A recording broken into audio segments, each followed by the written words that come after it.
Hello मेरे प्यारे दोस्तों, welcome back to my channel. मैं हूं मिस्टर यूनिक और आज आपने ऑलरेडी वीडियो का टाइटल ऑलरेडी देख लिया होगा। आज का वीडियो का मेन मकसद जो है वो है new big three versus old big three. और बेसिकली यहाँ पर यहाँ पर मैं एक चीज़ क्लियर कर देना चाहता हूँ, वो ये है कि देखो, ड्रैगन बॉल बिग थ्री के अंदर नहीं आता। बिग थ्री के अंदर आता है, ओल्ड बिग थ्री की बात कर रहा हूँ यहाँ पर। उसके अंदर आता है वन पीस, नारुतो और ब्लीच, ये तीनों आते हैं। और न्यू बिग थ्री के अंदर माय हीरो एकेडेमिया, उसके बाद जुजुत्सु काइसन और डीमन स्लेयर, ये सभी आते हैं न्यू बिग थ्री के अंदर। क्योंकि अभी के टाइम में ये तीनों एनिमे ही सबसे ज़्यादा पॉपुलर माना जा सकता है। इसके बाद भी और भी कई सारे हैं, बट इतने ज़्यादा नहीं। So without much further do, चलो वीडियो शुरू करते हैं। और यहाँ पर एक चीज़, मांगा के रिलेटेड थोड़ा बहुत स्पॉइलर होगा, तो स्पॉइलर वार्निंग। सबसे पहले बात करते हैं यूजी इटाडोरी की, फ्रॉम जुजुत्सु काइसन। और ये बंदा बेसिकली जुजुत्सु काइसन का मेन कैरेक्टर है, तुम्हें पता होगा। तो बेसिकली देखो, जो लोग समझ रहे हो कि भाई यूजी क्या ही उखाड़ने का है इसके अंदर, तो उनके लिए बता रहा हूँ कि भाई यूजी इतना भी मैं उसका एकदम पीक वर्जन ले रहा हूँ, अभी वाला जो करंट वर्जन है। तो इतना समझता हूँ इस बंदे ने मांगा में भाई अलग ही बवाल बजा रखा है। उसके एबिलिटी के बारे में बात करने थे, तो सबसे पहले तो उसके पास अभी अभी के टाइम पे उसका खुद का डोमेन एक्सपेंशन है, जस्ट लाइक गोजो। और उसका domain expansion, I think Yuji का जो डोमेन एक्सपेंशन है वो अभी के टाइम में सबसे स्ट्रॉन्गेस्ट डोमेन है, और सबसे बड़ा भी उसका ही है। और ऊपर से इस बंदे ने सुकुना को मांगा के अंदर हरा रखा है। इसके और ये बंदा अनलिमिटेड ब्लैक फ्लैश मार सकता है अपने हाथों से, तुम्हें पता होगा। और सिर्फ ब्लैक फ्लैश नहीं, बल्कि ये बंदा ब्लड मैनिपुलेशन भी यूज़ कर सकता है। इसने पियर्सन ब्लड कई बार मांगा में यूज़ कर रखा है। और ये बंदा डिसमेंटल जैसे abilities, dismantle, clay, wall cutting slash, ये सभी यूज़ कर सकता है। अगर तुम्हें नहीं पता कि जुजुत्सु काइसेन का एक पार्ट 2 भी आया है, उसके अंदर ऐसा है कि यूटा और माकी का ग्रैंड चिल्ड्रन जो है, इन दोनों की शादी हो चुकी है। और इनके जो ग्रैंड चिल्ड्रन है वो इस शो के मेन कैरेक्टर है। और ये स्टोरी आई थिंक 70 ईयर्स बाद की है, ओरिजिनल जुजुत्सु काइसेन की। और उसके अंदर यूजी अपने प्राइम में है। बाकी सभी बुरे हो चुके हैं ओरिजिनल कास्ट के अंदर, बट यूजी बुरा नहीं हुआ है, वो अपने प्राइम में है और सबसे स्ट्रॉन्गेस्ट भी वही है। He is basically the new generation Gojo. और हाँ, यहाँ पर ये मैं इसलिए कह रहा हूँ क्योंकि इसके वजह से उसके पास बहुत ही ज़्यादा बैटल एक्सपीरियंस है। और ऊपर से ये बंदे के पास सुकुनो के सभी एबिलिटीज़ है, यानी कि डिसमेंटल और वॉल कटिंग स्लैश, क्ले, फूगा, और भी कई सारे एबिलिटीज़ जो कि सुकुना यूज़ करता है, इसके पास सभी है। और ऊपर से ये बंदा ब्लैक फ्लैश अनलिमिटेड मार सकता है। और उसके पास ब्लड मैनिपुलेशन है। इसकी स्ट्रेंथ और स्पीड का तो भाई क्या ही बताऊँ, ये बंदा सबसे ज़्यादा स्ट्रॉन्गेस्ट और फास्ट भी है। उसके पास खुद का डोमेन एक्सटेंशन भी अभी के टाइम पे है। और हाँ, इतना ही। और बाय द वे उसके पास रिवर्स कर्स टेक्निक भी है। तो इसके बाद हम जाएंगे डेकू पर। डेकू हमारे माई हीरो एकेडेमिया का मेन प्रोटैगनिस्ट है। और इसका शो रिसेंटली ख़त्म हुआ है, सीज़न आई थिंक 5 था। और इसके पास 9 क्वर्क्स है बेसिकली अभी के टाइम पे। और चलो ज़्यादा देर ना करके इसके पावर्स के बारे में बात करते हैं। तो इसके अगर मैं यहाँ पर पावर की बात करूँ, तो इसके पास अभी के टाइम पे 9 अलग अलग क्वर्क्स है। तो उसका सबसे पहला क्वर्क है वन फॉर ऑल, जो कि हम हमेशा देखते हैं। और वो बेसिकली उसे सुपर ह्यूमन स्ट्रेंथ दे देता है और बहुत ही पावरफुल बना देता है। और उसके बाद उसका सेकंड क्वर्क है गियर शिफ्ट, जिसकी वजह से वो किसी भी स्पीड को चेंज कर सकता है, किसी भी ऑब्जेक्ट या किसी भी चीज़ का। इसके बाद आता है फाजिन, जो कि बेसिकली काइनेटिक एनर्जी को गैदर करके एक बार में रिलीज करता है।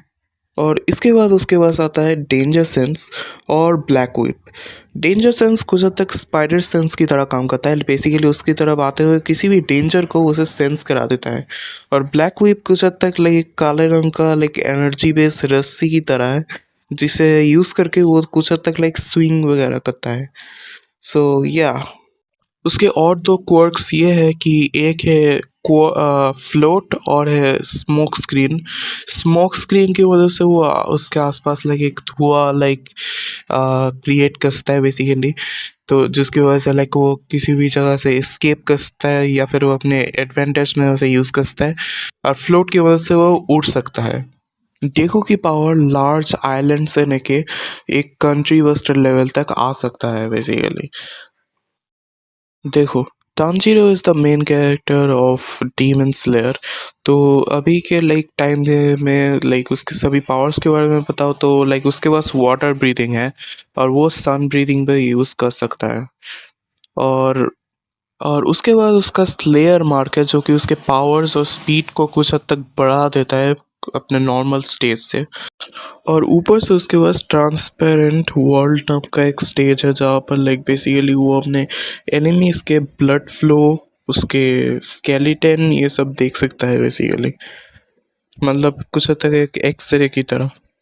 टांजीरो का सबसे स्ट्रॉन्गेस्ट फॉर्म है उसका डीमन किंग फॉर्म, जिसके अंदर उसकी हीलिंग रिजेनरेशन एक अलग ही लेवल में चली जाती है, जो कि अपर मून्स को भी लाइक सरपास कर देती है। और प्लस उसकी पावर लेवल लाइक एक अलग ही लेवल में चला जाता है और उसका स्ट्रेंथ स्पीड सब कुछ बढ़ जाता है। और उसके पीछे से ऐसे लाइक आप देख ही पा रहे होगे स्क्रीन में लाइक एक बोन लाइक चीज़ें लाइक स्पाइक की क्या कहते हैं लाइक जो भी कहते हैं वो निकल आता है उसके बैक से। तो हाँ, उसे वो उस चीज़ को like as a weapon use कर सकता है। तो यही सब थे टांजीरो की पावर्स। देखो, टांजीरो की पावर आसपास सिटी ब्लॉक से लेके मल्टी सिटी ब्लॉक्स के आसपास आता है। और अब बात करते हैं हमारे ओल्ड बिग थ्री की। और अब हमारे पास लिस्ट में है Naruto Uzumaki, the child of prophecy. और चलो उसके पावर्स के बारे में बात करते हैं। और यहाँ पर मैं एक चीज़ क्लियर कर देना चाहता हूँ कि मैं उसके ओकागे वाला मतलब एडल्ट नारुतो को नहीं रहा हूँ, उसका ओकागे वाला वर्जन। तो बेसिकली अगर देखा जाए तो इवन विदाउट कुरोमा इसके पास बहुत ही लार्ज चाक्रा रिजर्व है, क्योंकि ये उजुमा की क्लान से बिलोंग करता है। तो इसके पास एक लार्ज चाक्रा रिजर्व है इवन विदाउट कुरोमा।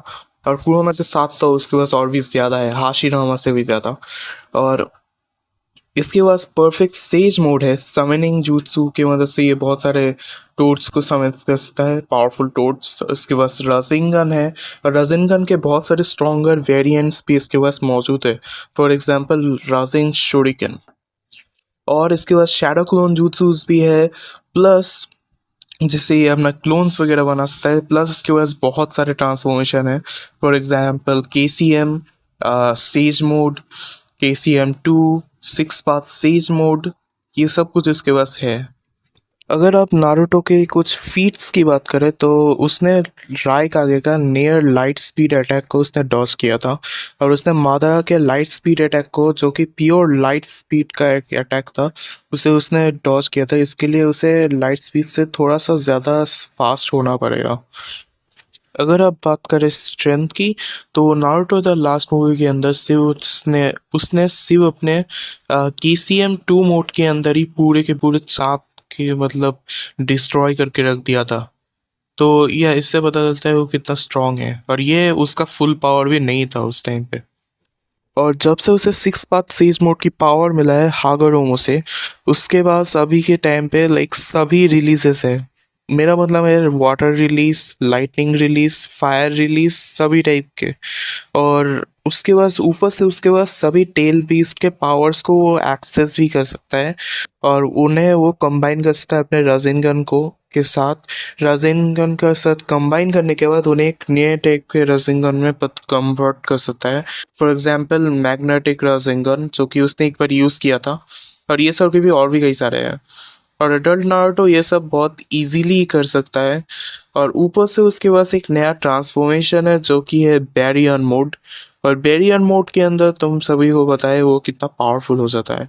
और इन सभी के साथ ये कहना गलत नहीं होगा कि Naruto around solar system level के आसपास आता है। और इसके बाद हमारे पास आता है monkey D Luffy, the future king of the pirates. और उसके पास अगर उसकी कुछ एबिलिटीज़ की बात करें तो उसके पास है ऑब्जर्वेशन आकी, जिसकी वजह से वो अपने एनिमीज़ के फ्यूचर अटैक्स को भी कुछ हद तक देख सकता है। प्लस किसी भी सराउंडिंग के लाइक कुछ भी हो रहा है उसे पता चल जाएगा उसके सिक्स सेंस की वजह से, जिसे ऑब्जर्वेशन हाकी कहा जाता है कुछ हद तक। और इसके बाद आता है उसके पास है रियल हाकी, जिसकी वजह से उसके लाइक हाथ काले रंग के हो जाते हैं और उसके अंदर उसके पावर्स भी थोड़े बहुत बढ़ जाते हैं। उसके कुछ अटैक की बात करें तो उसके अंदर आता है Gomu Gomu no pistol, Gomu Gomu no Gatling और Gomu Gomu no red hawk. और पर्सनली मेरा रेड हॉक सबसे ज़्यादा फेवरेट अटैक है उसका। और इसके बाद उसके कुछ ट्रांसफॉर्मेशन की बात करें जिसके अंदर उसके पावर्स बहुत तक बढ़ जाते हैं। सबसे पहला आता है गियर सेकंड, उसके बाद आता है गियर थर्ड जिसके अंदर वो अपने हाथ को बहुत ज़्यादा फुला लेता है। उसके बाद आता है गियर फोर्थ, और गियर फोर्थ के भी दो मोड्स है, बाउंड मैन और सेनकी मैन। आई एम सॉरी अगर मैं उसे प्रोनाउंस गलत कर रहा हूँ तो। उसके बाद आता है गियर फिफ्थ जो कि उसका सबसे स्ट्रॉन्गेस्ट अभी तक का फॉर्म है, और इस फॉर्म के अंदर वो लिटरली लाइक अपने सराउंडिंग्स को कार्टूनिश बना देता है। और बेसिकली इसके जो पावर्स है वो है रियलिटी को लाइक छेड़खानी करना रियलिटी के साथ। और ये फिफ्थ फॉर्म बहुत ही दिखने में तो भाई कूल है और इसकी पावर्स भी भाई बहुत ही गजब के हैं। बट एक प्रॉब्लम है, ये बहुत ही जल्दी लाइक बहुत ज़्यादा देर तक लूफी से यूज़ नहीं कर पाता। इवन विदाउट उसके किसी तरह के डेविल फ्रूट के बिना भी वो एक सुपर ह्यूमन है, क्योंकि वो एक स्टील के किसी तरह के स्टील को इजीली तोड़ सकता है। और इन्हीं सब के साथ Luffy around multi island level से लेके स्मॉल कॉन्टिनेंट लेवल तक आ सकता है। और इसके बाद बात करते हैं इचिगो कुरोसाकी की, जो कि बेसिकली एक शिनिगामी है, ह्यूमन शिनिगामी। और ये बंदा सिर्फ शिनिगामी नहीं है, ये बंदा क्विंसी, शिनिगामी और एक हॉलो तीनों एक साथ है भाई। और इसका सबसे स्ट्रॉन्गेस्ट फॉर्म है अभी का जो सबसे स्ट्रॉन्गेस्ट फॉर्म है वो है ट्रू बांकाई। इसका सबसे स्ट्रॉन्गेस्ट अटैक है गेट्सुका टेंशो। और हाँ बेसिकली इसका जो ट्रू बांकाई फॉर्म है ये बेसिकली उसका जो क्विंजी वाला साइड है, क्विंजी और जो हॉलो वाला साइड है, ये दोनों को मर्ज करने के बाद उसे मिलता है। और हाँ, ये बंदा सिर्फ एग्जिस्ट करने से ही लाइक मल्टीपल डायमेंशंस को डेंजर में डाल सकता है। और इस बंदे का अगर पावर लेवल की अगर मैं बात करूँ लाइक इचिगो की, तो उसका power level around multi Galaxy level से लेके यूनिवर्सल लेवल तक आ सकता है। तो अब बात करते हैं बैटल की। पहले बैटल है नारुतो वर्सेस यूजी इटाडोरी। अगर इन दोनों के बीच में बैटल हुआ तो देखो भाई ये चीज़ क्लोज भी नहीं है। अगर एक चीज़ तुम जानना चाहते हो तो वो यह है कि गोजो अराउंड एक कंट्री को डिस्ट्रॉय करने जितना पावर रखता है, और यूजी ने उस लेवल के पावर को बहुत पहले ही सरपास कर दिया है। अभी के टाइम पे वो आई थिंक एक पूरा का पूरा एक कंट्री लाइक इजीली दबा कर सकता है, तो वो उससे भी थोड़ा सा ऊपर का लेवल का है। और बट फिर भी वो इनफ नहीं है नारुतो को डिफीट करने में, क्योंकि नारुतो की अगर बात करें तो मैंने पहले ही कहा है वो पूरा का पूरा सोलर सिस्टम जितना तबाह करने का जितना पावर रखता है। तो इसी वजह से ये बैटल पहली बैटल का लाइक विनर नारुतो होगा। इसके बाद आता है लूफी वर्सेस डेकू।